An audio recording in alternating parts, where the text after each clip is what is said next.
That is why you're the pro audio engineer and I'm not. Because I remember to press record. That is a key part of this process. Well, I actually have the window closed today because we have very noisy frogs outside. Frogs? We have frogs. It's a wonderful problem to have. My son woke up last night complaining that the frogs were too noisy. And you think about all the things that people would have trouble sleeping with at night, whether it's like noisy neighbors or a party happening downstairs or somebody having sex upstairs or, frogs. Frogs outside. I think that's just wonderful. Are you out in the country or something? Or are you, what sort of place are you living in? I would call this semi-rural Japan, I suppose. I think it's a bit difficult because people who've been to Japan outside the cities, you'll know that the definition of rural in the Japanese sense is a little bit vague because there are always going to be shops, there are always going to be houses, there's always going to be like bus stops and, there's just sort of things... Vending machines. Vending machines, of course, things that you would naturally equate with a civilization and non-rural settings. And urban life. Exactly. And here, I mean, the fact we're surrounded on all sides by creeks and rice fields and stuff like that. But you look into the distance and you've got this massive Shinkansen line and you've got high-rise apartments in the distance as well. So it's sort of hard to really know where to place whether it's rural or not. But we have frogs. That is true. It's funny in Japan as well because they talk, the inaka, the countryside, is kind of always said with a bad tone, like, oh yeah, no, don't come to my place. I live out in inaka. It's not very nice, Right. And or whatever. Whereas, at least in England, I don't know what it's like in Australia, but in England, if you've got a house in the country, that you're probably posh. Like that's nice. We aspire to that. That's not really the case in Australia, where the country is a little arid. Oh, it kills you. That's right. Full of deadly creatures. That's right. Yeah, that is a funny thing about Japan, the sort of the prejudice that people have here against the countryside. And I guess the idea that civilization and built-up areas and urban areas are somehow better and more advanced and more, a step ahead of the countryside and the agricultural areas. So, yeah, it's a strange thing. But there is as is well known, there's a really incredible sociological phenomenon going on here at the moment where the population is shrinking so drastically that many of the smaller towns and smaller areas are basically emptying of young people. Right. And so all of the young people move off to the city where the jobs and the opportunities are and the excitement. And you get situations where you have schools which are built to hold, up to 1,000 students be reduced to, a school population of 50. Actually, one of my friends who lives in Fukuoka, he lives just outside Fukuoka city, and his children are going to a primary school there that was built. It's the sized for about 600-700 students, but I think in year 4 where his son is, there's 3 kids. Oh wow! And in order to sort of reduce the amount of overhead they have for cleaning and things like that, they basically shut up all of the school that's not being used. So they have the year 4 on one side of a classroom facing this way, and then there's some partitions, and then there's year 3 on the other side of the classroom facing that way. And it's sort of a bit sad, really. He said that actually it's kind of nice because you get full attention from the teachers, obviously, and also... yeah, I suppose. I mean, you have to pay a lot of money for that sort of education, usually. Right. And the other thing, of course, is that the kids, because there's so few of them in the school, they all play together. So you get that situation where you've got, older kids playing with the younger kids, which, of course, it brings with it its own set of complications on occasion, but also it can be very educational for kids to have other children to look up to. So it's a very, a little kind of sad and unusual phenomenon happening here in Japan with the population shrinking so drastically. Anyway, last week we were talking about Bit Summit, and I believe during that conversation we mentioned a specific trade show for the game industry in the States called E3. We did. By comparison with Tokyo Game Show, so it was a tangent from a tangent. We were saying that Bit Summit, unlike Tokyo Game Show, is for indies, and Tokyo Game Show, unlike E3, is in Japan. But when I said that, I was completely sort of oblivious in my mind to the fact that E3 was actually only in a couple of weeks. I hadn't stopped to think about that. I've always, for the last few years, I've not really noticed E3 coming. It's kind of passed me by a little bit. Right. It could have been because you were living in Japan. I suppose. Yes. So actually, that was a bit of clever foreshadowing because E3 is actually right now. Right. It's on as we speak. When this podcast goes out, it'll be we're actually right at the end of. It would be last week, I suppose, when this podcast goes out. But it would probably have just finished. But I think E3 used to be industry only, sort of like a marketing-centric game industry event for the industry people and, select developers, obviously, and select individuals. However, I think this year they've opened E3 up to the public. Oh, is that only starting this year? I think so. I think that's I don't know that they've done this before. I think that's the key difference this time. The E3 this time is open to the public. So it's become a consumer-focused event instead. Oh, wow. I didn't realize that. I mean, I've always found, I think part of the thing is that I love GDC. Every year, the Game Developer Conference in San Francisco always has tons of really great talks. And it's obviously focused towards developers. And so I've always got a lot out of that. But E3 has always been much more consumer oriented. Even if, people couldn't get in, they're kind of showing the games and, the new hardware, whatever it might be, to the media to show to the consumers. Right. It's like one massive press conference. Right. And it's cool. And I do get a bit excited. And I have, people have been tweeting some of the things that have been announced this time. And there's some cool stuff in there. Have you seen any of it? Little bits and pieces here and there. I haven't had time to check too much of it out, but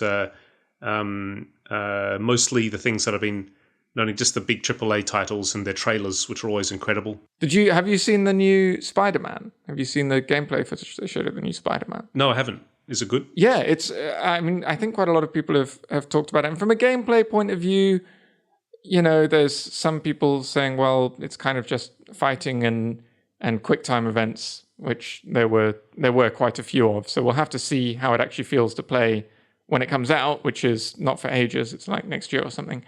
But one thing I really liked about it is that it really felt like Spider-Man to me. The colors were very bright. And obviously the movement, Spider-Man's movement was very smooth and all of that. But another nice detail, and I don't know if this is something that is part of the gameplay that the person demonstrating the game was doing himself or herself, or whether this is a thing that is done automatically by the system. But Spider-Man never killed anyone in the demo. He knocked them out and he threw them up against the wall with his web.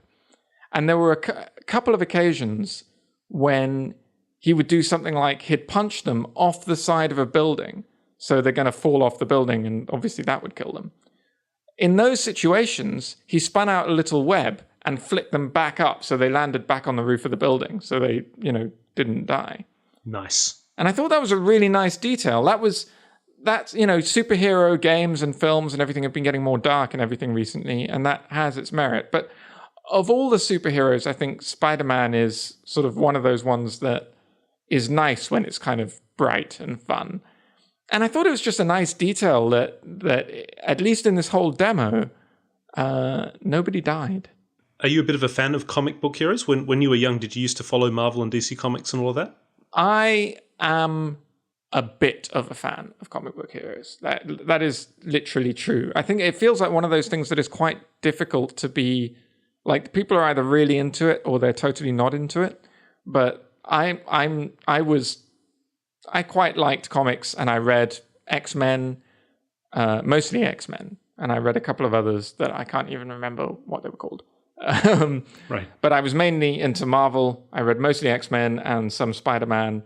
And Marvel did a cool series called What If, where they just did like some one-off comics where they explored what would have happened if something just something went slightly different in the sort of canon and how that would change things. So they did one that I got where it was called What If Peter Parker Killed Spider-Man?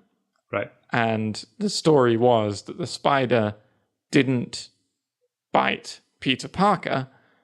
It bit somebody else. I can't remember. It was somebody who was either the school bully or it was like a mad scientist or somebody. Anyway, it bit somebody who ended up not using it for good and using all the superpowers for evil means. And Peter Parker, as a normal guy who had not been bit by a spider and didn't have superpowers, went up against this evil version of Spider-Man. I see. And that was kind of neat. What is the appeal of a superhero? I think we actually had this conversation, but it was cut short by needing to get off the train. But when I was growing up, my brother had DC Comics and he had Marvel Comics, and I had easy access to a whole bunch of all of this stuff. And I remember flipping through a few of them on occasion, but it just never. It's like, well, okay, whatever. Yeah, oh, he's flying. Oh, great. I never. It sort of really never took hold of me at all. Meanwhile, things like Asterix. You remember Asterix the Gaul? Yeah. And also the Japanese manga that my brother also had. That I found much more appealing for some reason. I just found that the superhero thing was so unplausible, non-plausible, implausible, anti-plausible, aplausible, that it just sort of, well, this is clearly fictional. Like, there's nothing here that I can sort of relate to. This is a guy, comes from a different planet, he's wearing a blue suit, he's got his underpants on the outside, he's got a red cape, and he's flying around lifting up trains and shooting lasers out of his eyes, and people are firing bullets at him, and they're all like bouncing off his chest. And it's just like, it's like absolutely nothing for me to hold on to here as something that I can relate to myself, or something that I can sort of imagine, oh, I'm in this story, or that's me. Of course, that's not me. I can't fly. I can't shoot lasers out my eyes. It's just sort of that's why I have not. I think that comic books are fantastic and that they're a wonderful part of modern art history. But I just don't. I've never seen the appeal. And now, of course, when you have the last 10 years, 15 years, 10 years, I guess, with this. Sort of fascination that Hollywood has had with the superhero genre, and you're getting all of these superhero movies and sort of superhero franchises. Again, it's just sort of, you watch them and it's just, well, it's a kind of fantasy that I have real difficulty sort of relating to somehow. Can you explain to me what the appeal is? Interesting. I'm not sure I can. I mean, you don't have superpowers, but you probably have things in common with other parts of these characters. They're not, superheroes aren't only defined by their superpowers. Peter Parker, his superpower was that he was bitten by a spider, and he has sort of spider sense, that he can sense danger approaching and he can climb up walls and stuff. But his throwing webs is not a superpower. Do you know that? I don't know. No, I didn't know that. Spider-Man can throw webs, right, and swing from building to building. You know that much. Yeah. Those webs that he throws, those are not part of his superpower. Those are an invention that Peter Parker made because he was a bit of a nerd before he got bitten by the spider. Okay. And he was really into science and chemistry and stuff. And so he made this thing so that, when he climbs up buildings, he can, it would be a useful thing to have, to be able to throw this web and stick to things and swing from place to place. Right. So that's that doesn't really prove anything, but it's one aspect of, like, as a sort of somewhat geeky person, which I think a lot of the readers of comics tend to be. I think a lot of people can put themselves in that situation as thinking, oh yeah, that's the sort of thing I would do. Yeah, I think it's just that unrealism that I found. Like, for example, I guess my equivalent of the sort of superhero idol that I had was MacGyver, and right, MacGyver, I that's something that I could really identify with, because here's a guy who. I was never very physically strong, or sort of never around a child culture of fights and things like that. So the idea that here's this guy, he'd always like, when he punched somebody, he would always make it look really painful for himself. Like he'd always like hold his fist after he's like, that really hurt. And it's sort of using the objects in the environment to get his way, to escape or to whatever the story was for the episode. But that was it's just very, very real and very sort of plausible, and like that could be me. I can't punch people; I'd hurt my hand. But I can take. So the idea that through some sort of magic or happenstance or being bitten by a radioactive spider, that could be that you would have abilities and strength that you don't have now. You never found that appealing. Never, and I think with X-Men in particular, X-Men is another one. X-Men they have like a genetic, not a defect, I suppose. It's a genetic mutation that gives them their superpowers, and that tends to happen at sort of during adolescence, and so these kids have thought of themselves as nothing special, and a little bit the same sort of thing that you were describing of not being very strong and knowing, I couldn't punch someone or whatever. And then these powers manifest and they suddenly become they gain some amazing ability. And X-Men very clearly appeals, I think, to people who are going through puberty and through adolescence and are feeling the actual changes that are happening, which is not that they can sort of walk through walls or, climb on the ceiling, or when they touch people, they die or whatever. But, but there are different sorts of changes happening. And so, I think that is quite relatable in a way, in a way that is certainly fantasy. I mean, nobody really thinks, I never thought, what if maybe I am a mutant? Like that, that never occurred to me. But the idea that Gambit was one of the characters in X-Men that I thought was cool, and he had the ability to. He was this kind of French dude in a trench coat who always had playing cards on him, right? And he had the ability to sort of charge up these playing cards and then throw them and they would explode and stuff like that. I can't remember what the actual specifics of his ability are, but that's generally how it went down. Right. And you sort of imagine, like, I can't remember, but I'm sure I thought of what my ability would have been had I been a comic book hero.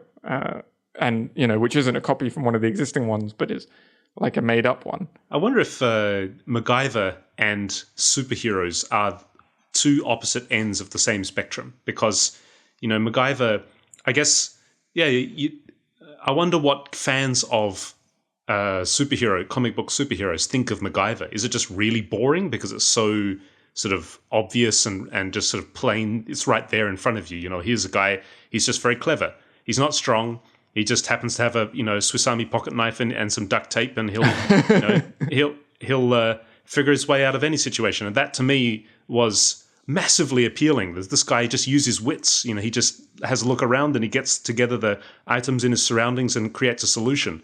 And he's very normal, and that is somebody I could actually be. I could actually get a pocket knife, and I can, and I used to do that. I used to get a pocket knife and get paper clips and make silly grappling hooks out of paper clips and stuff like that, and just sort of think that it's an actually achievable goal, that this is your idol and you can actually be that to a certain, obviously to a lesser degree. Whereas on the superhero side of the spectrum, if we assume that it's on opposite sides of the same spectrum, it's purely it's purely about imagination. There's not going to be a radioactive spider that's going to bite you and turn you into somebody with magical superpowers. It's just not going to happen. So I actually think those superpowers are less. The superpowers are sort of a given. They're not what the story is about. The story is mostly about the relationships between the characters and the difficulty that the characters have to relate to people in the real world, and also to, keep their identity hidden while they have these, whether it's Lois Lane or whoever the other characters might be. I think there's And especially in the Marvel universe, and especially with the movies now, which are all getting all linked up and turning into one consistent universe, where, it used to be that comics each was sort of siloed in a way. But the comics, I think, came together more and more, and films have gone even further in that respect. So I don't know. I used to really like Mission Impossible on TV, which is closer, I think. I never watched MacGyver, but I think it's closer in that sense, right? They are humans getting out of situations. The only difference between Mission Impossible and MacGyver, as far as the plausibility, is just that Mission Impossible would always have super high tech, and things that were sort of implausible were put down to sort of really super advanced technology, where MacGyver never had that, obviously. Right, I see. Just like the classic face masks, where they can and the little thing that they stick on their throat to make their voice sound like somebody else, and stuff like that. It's just that's the suspension of disbelief starts there, with the technology. Whereas I guess the appealing thing to me anyway about MacGyver is there was no suspension of disbelief. I mean, sure, sometimes I know the classic episode was one where he gets locked in a barn or something, and there's like some barrels there and an old piece of canvas, and he fabricates up himself like a light prop airplane and flies out of the barn with this sort of this little powered hang glider thing, which is just completely dumb.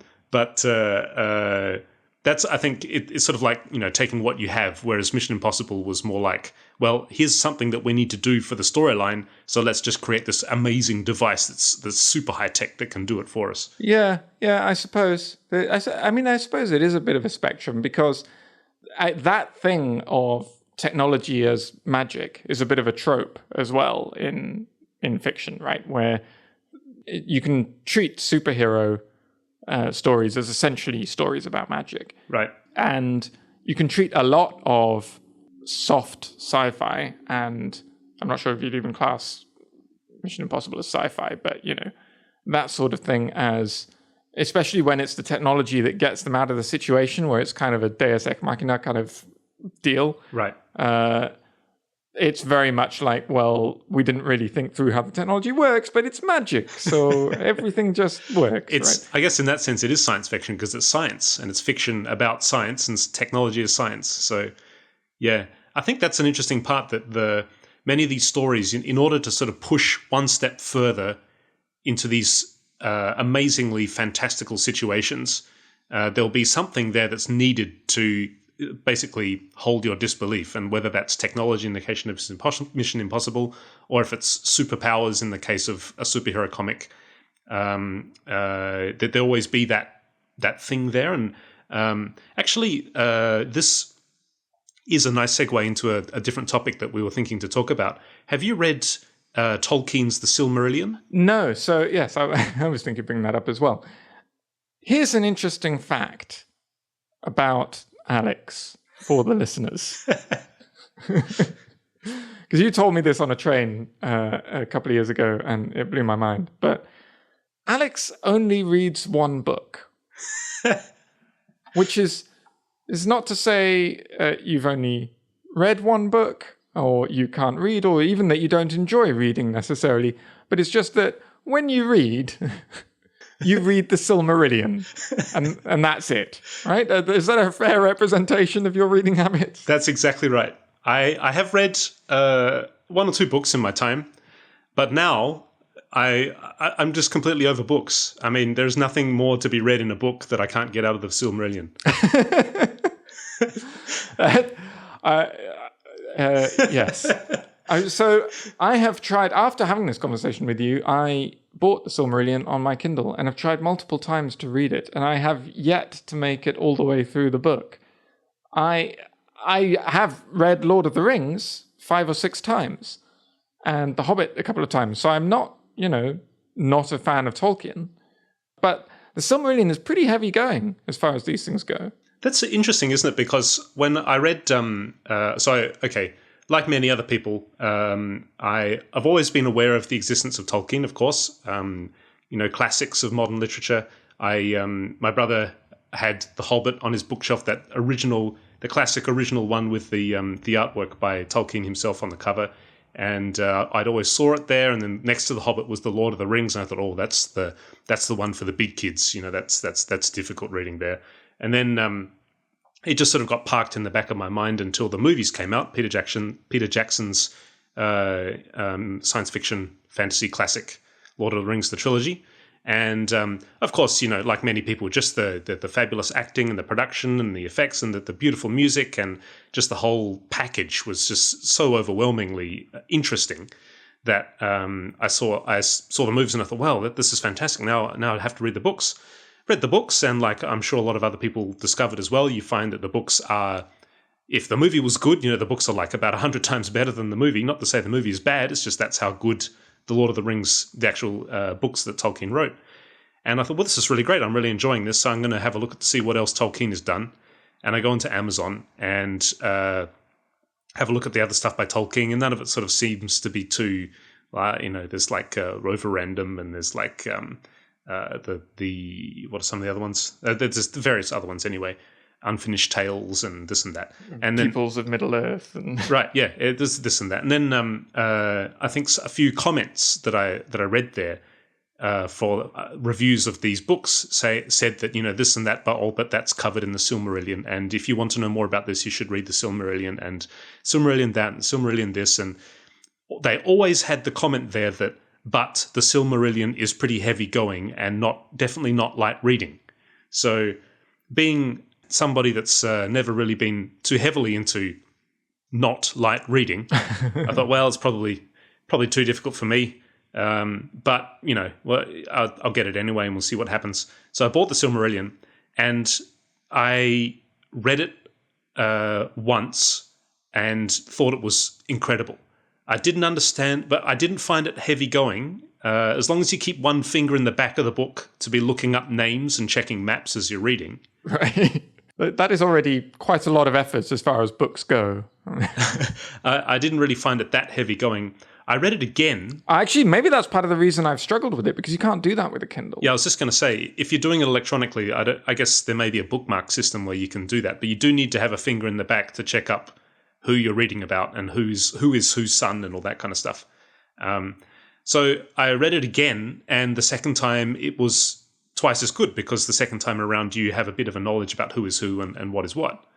And then I read it again, and I read it again, and I must have read it about maybe 6 times now, and I just don't get tired of it. And I think this comes back, looking back to the reason we brought this up.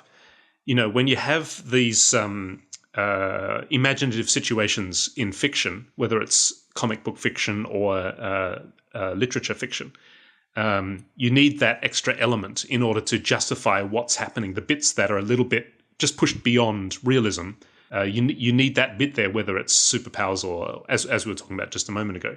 In the case of the Silmarillion, it's all explained. Like, everything is explained. So there is no leap, because it's just part of the same. It's part of the same sort of logical structure, almost. Yeah, exactly. And I think the best comment I read somewhere on the internet about Tolkien is that he was not a particularly good storyteller, but he was an absolutely amazing world builder. Yeah, that is what people say. Yeah, every page of the Silmarillion has like about 10 pages of context and backstory behind it. And, the more that you read it, the more of it that makes sense. And that's the reason why it's such an uphill battle the first few times that you read it, because you just don't really understand who all these names are, and right. It just doesn't make sense. And I don't blame anybody for giving up on it. But I guess, so that being the case, have you never thought, having got through the Silmarillion and read it a few times and having a really good grounding in the whole mythology of Middle Earth, which the Silmarillion gives you, have you never thought, I'll read some of the other books now? I have actually, and I did try reading. I bought a few of the other ones, the Unfinished Tales and the Story of Huor or something? No, the Sons of Huron or something like. I don't remember. Oh yeah, Sons of Huron, I think. Yeah. Yeah. I did try reading those and read them, and yeah, I guess that they were good. But I'll just put that down and start the Silmarillion again.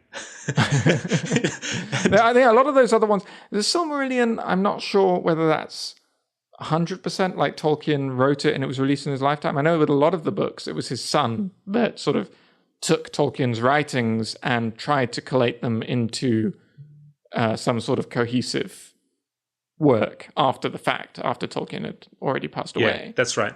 So I think the history was that, I'm probably wrong here, but I think that he wrote The Hobbit for his son, and I think as his son, wanted more to the story, he started to collect notes to explain the things that were happening in The Hobbit, and those notes became sort of like a life work, so to speak, where it was never really finished. It was just a collection of notes and stories and explanations and context for the things that he had created. And they did sort of turn into the Lord of the Rings. I mean, that was finished. That was finished, but I think that the Silmarillion was never actually finished. That was actually like properly compiled, edited, and put together in a sort of more or less coherent form by his son after Tolkien had passed away. So it was sort of like the life work, and it was never really, I guess it was never intended to be like a story or like a novel. It was more like a sort of a reference encyclopedia, I suppose. And that's another reason why it's fairly difficult to read, especially the first few times when you don't know who is who and what's what. I guess that's the reason why I always feel, I may read one or two other things, but then I just go back to the Silmarillion because there's something new every time that I read it. But there is also that sense of familiarity that I know parts of it already. Right, that you've already made the initial investment, whereas if you were to...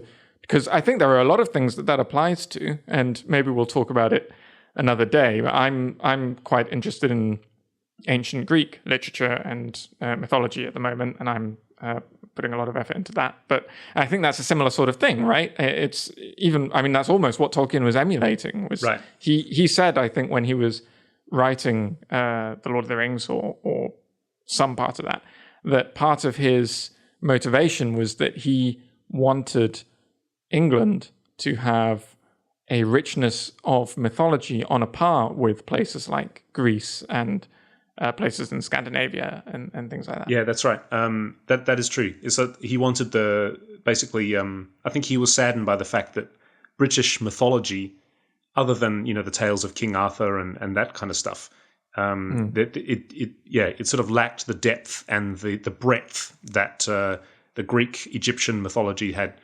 Have you ever been into Egyptian mythology? Yeah, I was super into that when I was younger. I think when I was sort of 10, 12-ish, that was my main thing. But then I got into Greek.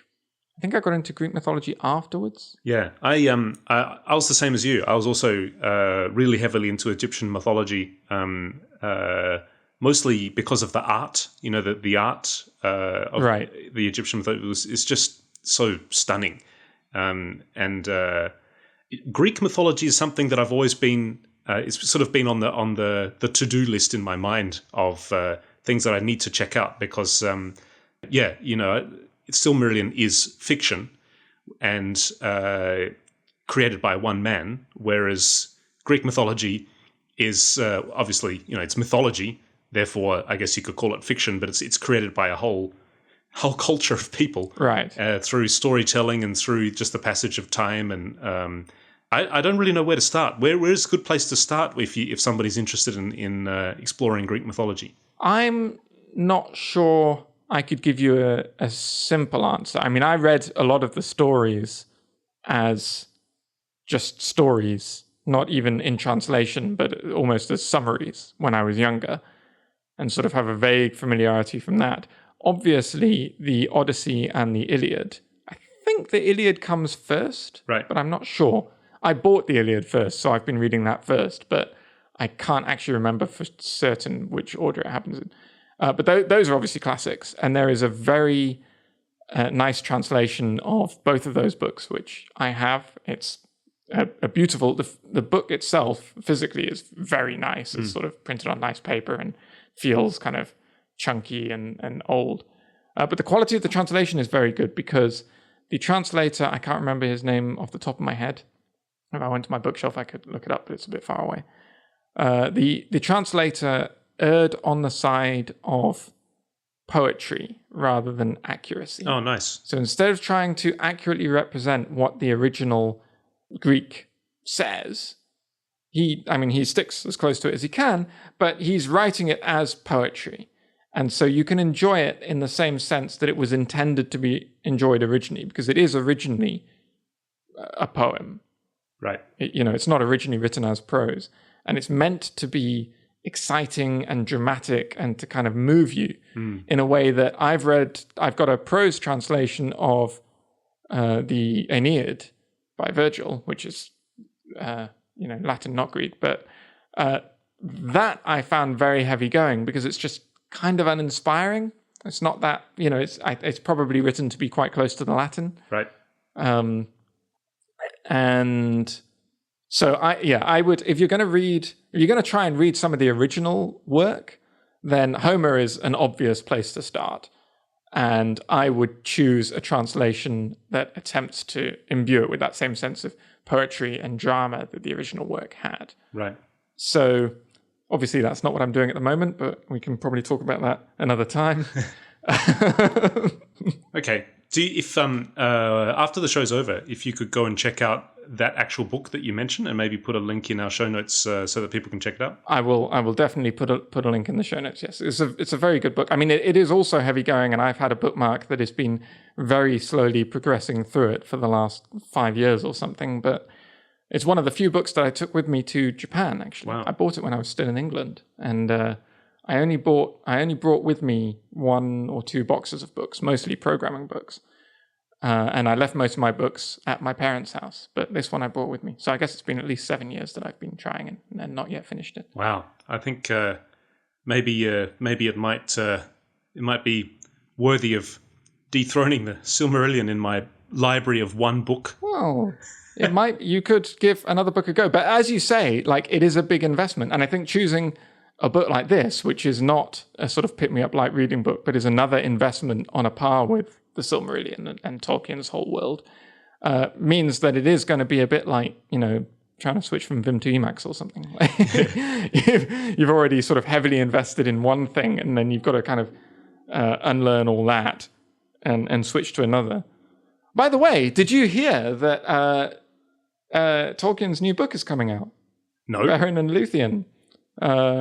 Obviously, this is another one that his son has fixed up. It's not Tolkien himself back from the grave to publish a book. Beren and Luthien is the love story in the Silmarillion, and it's actually the only time, having only really read 1 book properly, doesn't say much, but it's the only time I've actually cried while reading a book, because that story between the two it's sort of a tragic love story between and in Tolkien's mind, Beren is himself and Luthien is his wife. And yes. It's actually on his gravestone, isn't it? I think he has... Exactly what I was about to say. I was going to say, did you know it's on his gravestone? But of course you know, because... it's a Silmarillion. You only read the Silmarillion. So, well, I'm not sure whether this new book, which is called Beren and Luthien, is simply an expansion of that story from the Silmarillion, or whether it gives you more of, more from either side, or what the story is. But it is an entire book focused on their story. Wow. So if you enjoyed that and that moved you to tears, then you should give this book a try when it comes out. At the very least, you've already made the investment there. Sounds great. I think, if I recall correctly, in the Silmarillion, Beren and Luthien, after their story ends, they I believe they go off to take residence on a small island, and I think you don't hear any more of them in the story. I think I might have to check that. It has been about a year since I last read the Silmarillion, so I'm due for another pass through.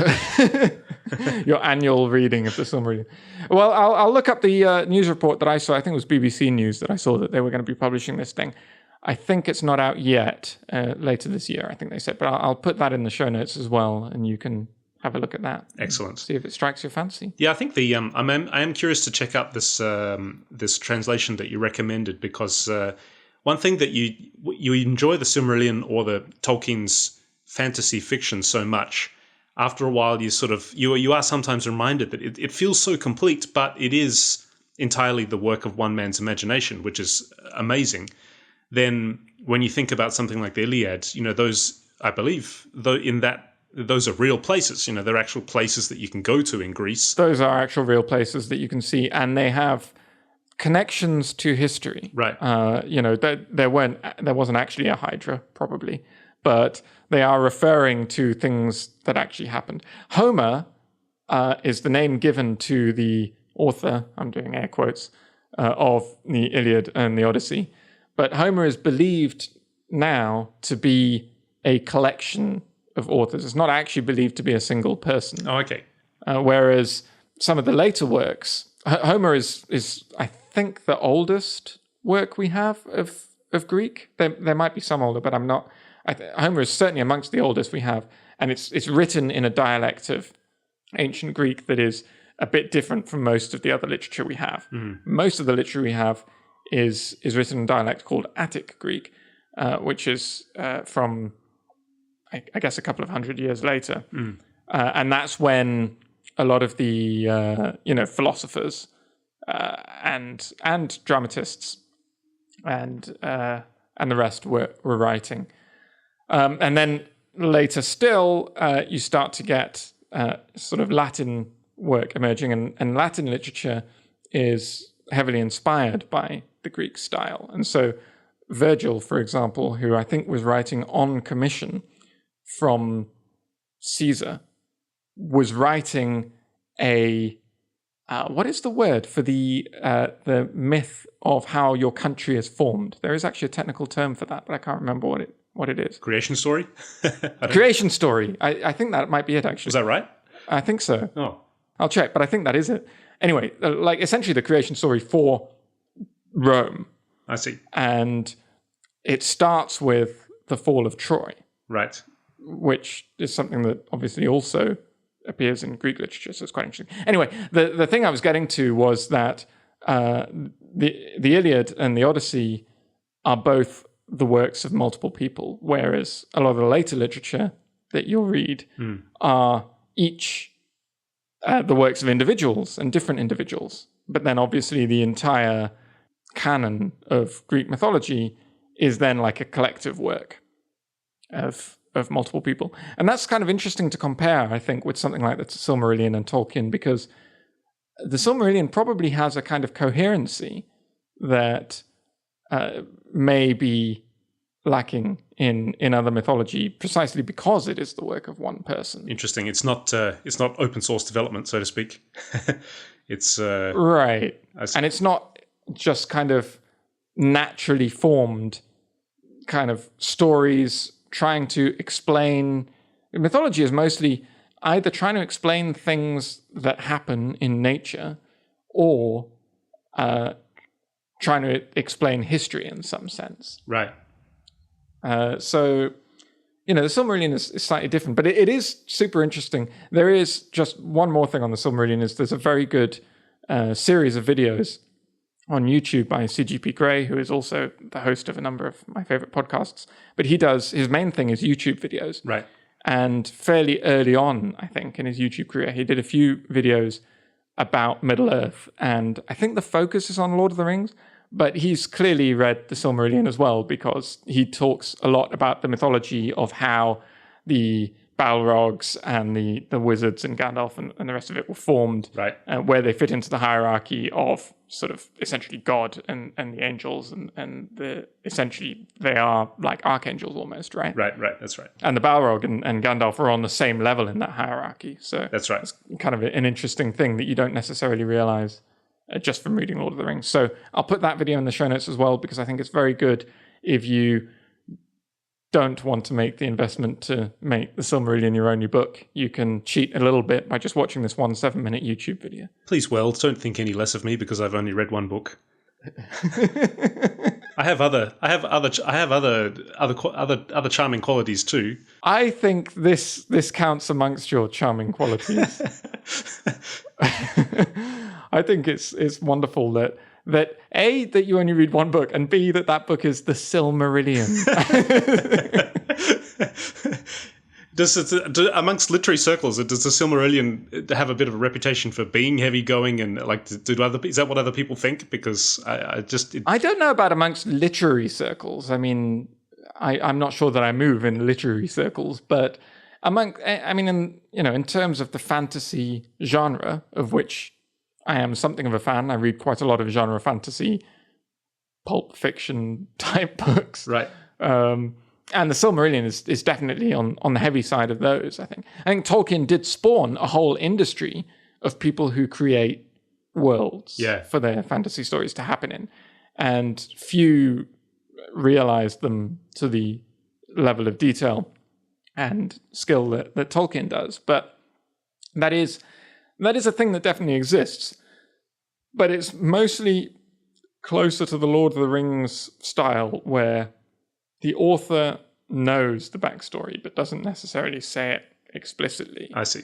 Whereas the Silmarillion is really the mythology. It's giving you that whole setup. Look at that. We went from a gaming event to comic book lore to MacGyver to the spectrum of suspension of disbelief to the fact that Alex has only read one book to mythology. That's a pretty good achievement for an episode, I think. It's been a beautiful journey. It's a beautiful journey, always. We didn't do any follow-up, but there wasn't really much. Only to say that Mrs. Dani was actually very pleased to hear we talked about Kibasen, because she is a big fan, and she used to work in a school, so she actually got to see it every year and enjoyed it very much. So she doesn't think we're idiots. So there we go. That was good. And also, I put a couple of videos of Kibasen on the show notes, but one I didn't put, which I saw later, is there was a video of the Japanese Self-Defense Force, which is their equivalent of an army. Yep. So if you imagine there's actual soldiers in essentially the army doing this Kibasen. So that is worth checking out. I haven't actually seen that yet. I saw your links, but I hadn't seen it. I should go watch it. Yeah. And the only other thing that we wanted to mention briefly was feedback, which we would like to encourage. So if you've been listening this long and you've made it all the way to the end of our third episode, then please tweet us or write to us. I'm at Daniel P. Wright. And what are you? I'm at atype808. atype808. There you go. So you can tweet us individually, or you can tweet the show at Station 13 FM. And you can write to us, Station 13 at fastmail.com. So do that, because I want to get more sort of back from people listening, so that we can have a bit more of a conversation. I think would be nice. Yeah, definitely. The gates are open. I'm actually a little bit intimidated. What are people going to say? That doesn't matter, because we can ignore all the people that say it's rubbish and just highlight all the people that say it's great. So it'll be fine. Excellent. Oh, while we're on the subject of highlighting the people that say that it's great, I don't want to make a habit of this, but since we're just getting started and all that, if people are listening and they do enjoy the show, please give us a rating on iTunes or Overcast or your podcast player of choice. And if you don't enjoy the show, that's all right. Why don't you just sit down, have a nice cup of tea, and read the Silmarillion? Read the Silmarillion. You don't need to give us a rating. We'll let it go. Trust me, the Silmarillion is far more interesting than Station 13. All right. So that was the main things. I don't know if there's anything else you wanted to get off your chest. No.